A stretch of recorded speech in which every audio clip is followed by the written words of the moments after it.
Mr. President, distinguished delegates, as the United Nations Special Rapporteur on Minority Issues, it is my pleasure and honor to present my study on the human rights situation of Roma worldwide, with a particular focus on the phenomenon of anti-Gypsyism.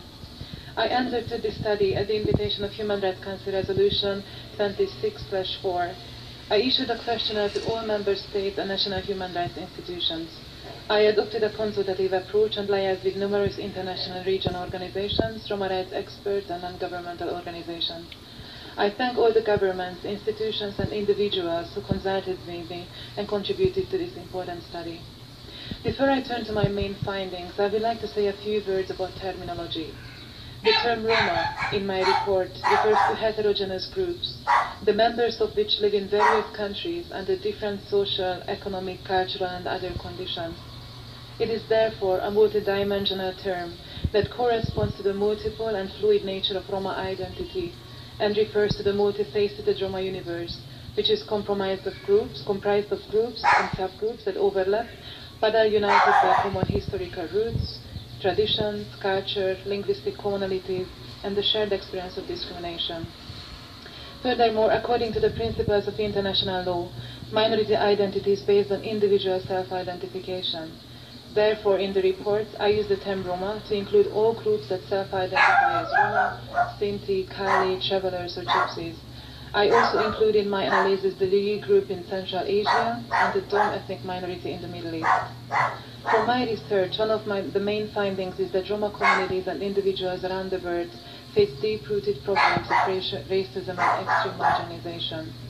In Europe, where the world's largest Roma population live, this remains a fact, despite a growing dedicated attention to the situation of Roma in recent years, and the establishment of numerous institutions and mechanisms to help address these deficiencies. Outside of Europe, my research highlighted the ongoing invisibility of the plight of Roma communities, who often still remain on the bottom rung of the ladder in terms of disadvantage. While the reasons for the marginalization of Roma across the regions are complex, what I have identified is that throughout the world, Roma communities face deeply embedded social and structural discrimination and anti-Romani bias, which can be termed anti-Gypsyism. Anti-Gypsyism is originally a European term. The discrimination it embodies, however, manifests itself in a variety of ways across regions.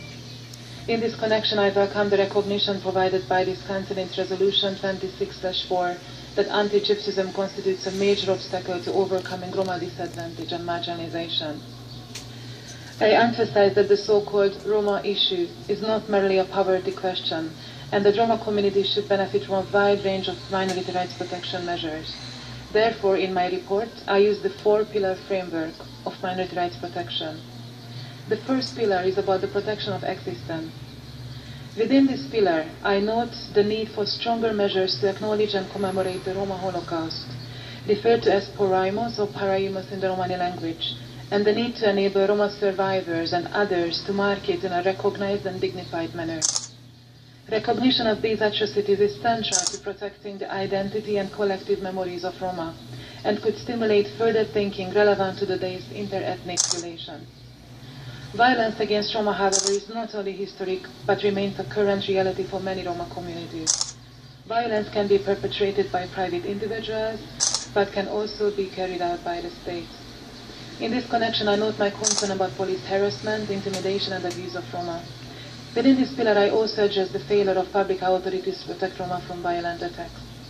This aspect includes both the lack of condemnation by public figures when political and public discourse perpetuates racist and extreme views about Roma, and the failure of law enforcement authorities to protect Roma from the perpetrators of crimes against them. Such failures do not only promote a climate of distrust, dissuading Roma from reporting violent crimes against them to authorities, but also create an atmosphere of impunity and may encourage further acts of violence against Roma. The second pillar is about the protection and promotion of identity. The protection and promotion of Roma identity means that states have the obligation not only to protect Roma from forced assimilation, but must adopt positive measures that promote the distinctive characteristics of Roma culture, including language, history, and tradition.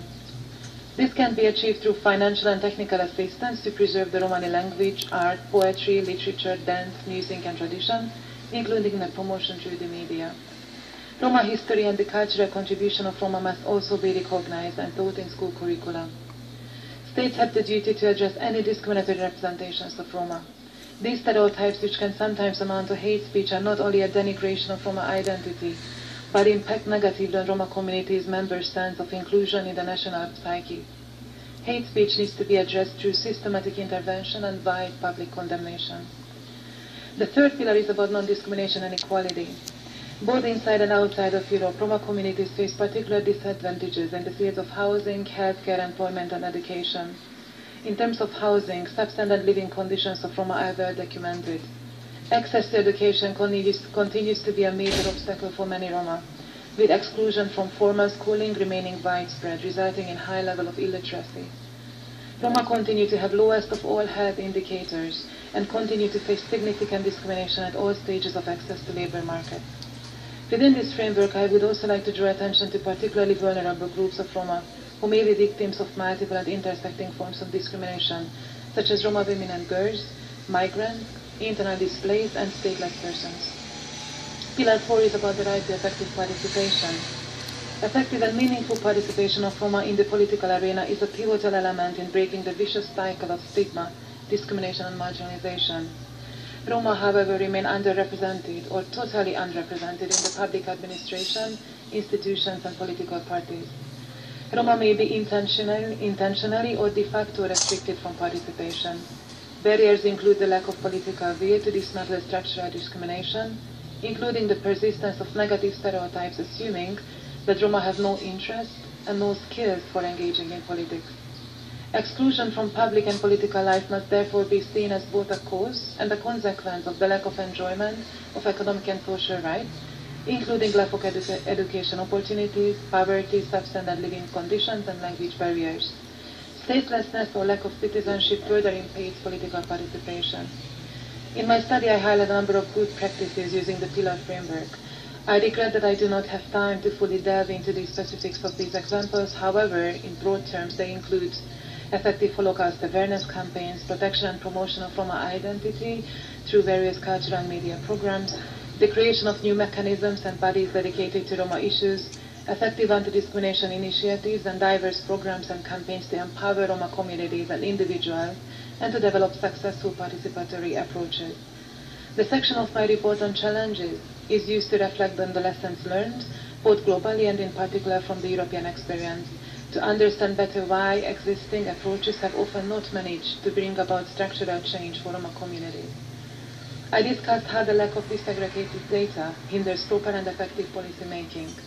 I point out that in the absence of genuine and institutionalized political will to tackle Roma marginalization, the existence and success of Roma inclusion efforts may often depend heavily on the personal commitment of a particular political leader in power. Furthermore, as Roma are a disenfranchised minority group, they will often have little political influence or negotiating power at the local level. The marginalization experienced by Roma is often interconnected with disadvantage in the area of economic and social rights, often stemming from or leading to further impediments in civil and political rights, and vice versa. However, there is a tendency of Roma programs to focus on short-term, issue-specific projects that fail to adopt an integrated approach that addresses multi-sectorial disadvantage. Comprehensive solutions should take into account the intersecting discrimination that Roma face and ensure that programs are developed in genuine consultation with affected communities. Despite numerous new programs and the unprecedented number of Roma intellectuals, professionals, and activists around the world, Roma remain largely underrepresented or unrepresented in local and national bodies and remain peripheral in regional and international decision-making bodies, including in institutions explicitly established to protect and promote their rights. Effective, meaningful participation should be a transformative process that becomes an inclusive experience, facilitating Roma involvement, empowerment, and active citizenship. Such a participatory approach must also guarantee that those whose voices are rarely heard are empowered, including Roma women and young people. In my study, I highlight that the lack of recognition of the fate of the Roma under the Nazi regime has been identified as a major obstacle. I believe that there is a need to continue to bring heightened public attention to ensuring that the Roma Holocaust is appropriately commemorated. In order to overcome disadvantage and marginalization, Roma organizations need direct, accessible, and sustainable funding sources. Projects with a focus of long-term sustainable change must be prioritized. Furthermore, clear information on exactly how much money is invested in what projects and how much of these have actually reached Roma communities must be transparent and readily available. Without such accountability, there is the risk of contributing to the perception that too many economic resources are invested in Roma with few results, which in turn further contributes to negative stereotypes about Roma. And in my study, and that's my last message here, I offer several recommendations that I regard key to achieve Roma inclusion, including the need for real political commitment, the importance of including Roma history and culture in school curriculums, the need to monitor and respond to hate speech and incitement to violence, to encourage Roma leadership, the creation of conditions for the effective participation of Roma in all aspects of life, the establishment of dedicated institutional attention to Roma issues, just to mention a few. And with this, I thank you for your kind attention, and I'm looking forward to our interactive dialogue.